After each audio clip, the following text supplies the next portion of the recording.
the new head of Twitter, he's already on record as being really not in favor of free speech. That he thinks as a country, we're really more in a place now where it's about, proper speech and sort of having the right viewpoints and understanding culturally where we are.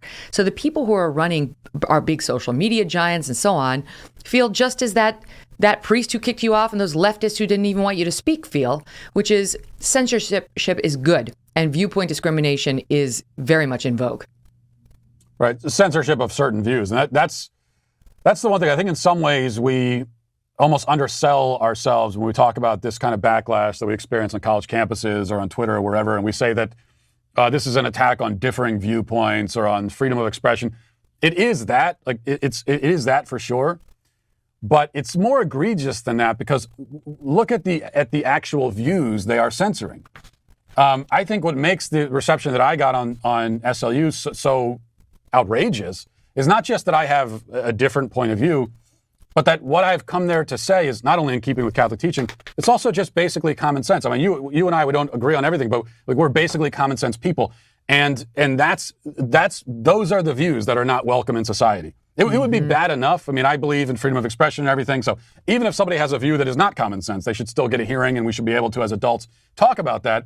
But it's worse because specifically the common sense views are the ones that are not welcome. The view, for example, another issue they had with me is that I believe that, biological sex exists and only women can get pregnant. I mean, and this is a view that every single person on Earth throughout the entire history of human civilization has believed up until 12 seconds ago. And that's a view that's not welcome. So I think it makes it even worse when these are just basic common sense kind of viewpoints that are being shut down. Within the past 2 years, that wouldn't have been even close to controversial.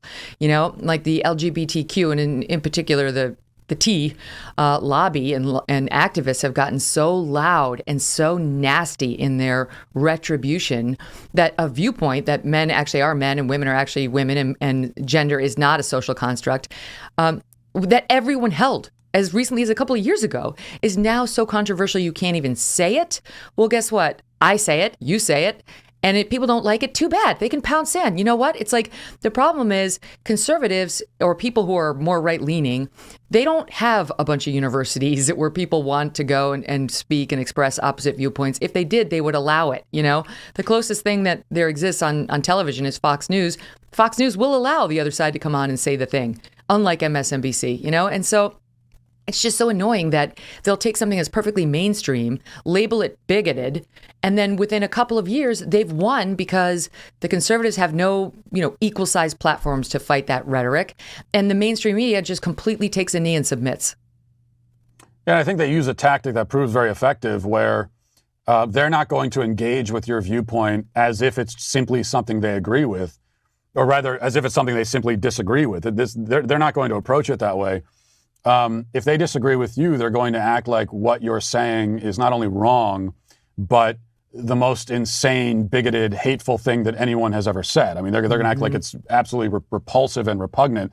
It's this massive overcompensation that they do, but it has the desired effect where normal people who just work normal jobs and they don't go and speak in front of audiences for a living, and they don't share their opinion for a living. I think a lot of them, maybe they go out and they say publicly, "Oh, I think that only women can get pregnant," and then they get a mob of people screaming at them, "How dare you say that?" And then a lot of people just kind of back away and say, "Whoa, okay, if that's how you feel about it, I just won't say that anymore." And you can almost understand. I don't think anyone should have that reaction of backing away, but for people who have just kind of normal jobs, you can understand that impulse, which I think which makes it even more important for those of us who have platforms and who give our opinions for a living. It makes it more important for us to draw the line, because if we're not going to do it and we do this for a living, then what hope is there? Yeah, listening to the Supreme Court arguments this week with the people who are representing the one abortion clinic in Mississippi and then folks on the other side and then the 9 justices, they weren't talking about birthing people. They were talking about women, women's bodies, women's lives. So, when you're not on slate.com, you might get some real talk. Yeah, that's why we talk about how this change has happened in the last couple of years, and all of a sudden you can't say something that everyone believed.